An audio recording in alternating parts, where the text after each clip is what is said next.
Kia ora koutou katoa. Before I pass over to the Director General of Catfish Killers, I would just like to reiterate a few points in regards to the catfish incursion.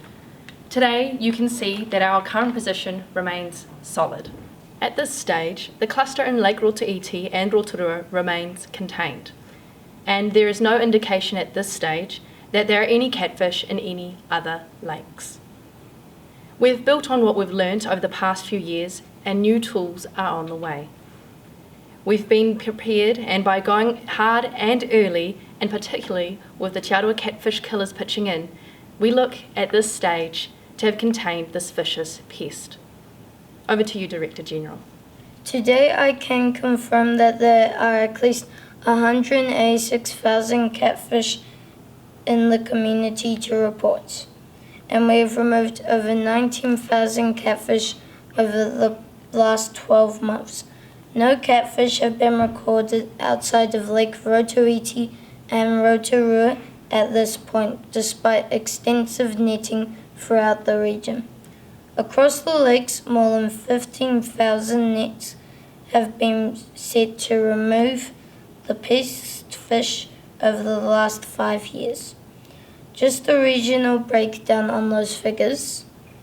Across Lake Rotoiti, over 13,000 nets have been set to date, and there's been additional capacity added to Lake Rotorua and Te Weta Bay areas. I would just like to acknowledge the help from all of Te Aroha Lake's catfish killers in managing this vicious pest.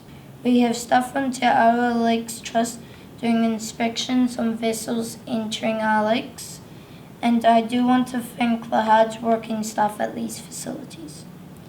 As an additional safety precaution, Bay of Plenty Regional Council have now introduced a mandatory rule for boats using certain checkpoints in the Rotorua Lakes to declare that they have checked their vessels for pest plants and fish.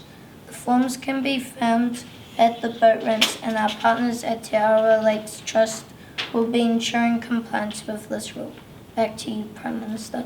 Thank you, Director General. Now, for a quick update on the catfish biocontrol work undertaken at the Northland facility, on behalf of the Catfish Killers, this work is ongoing, and we are confident that we will eventually be able to look at using sterile males as control tool for catfish.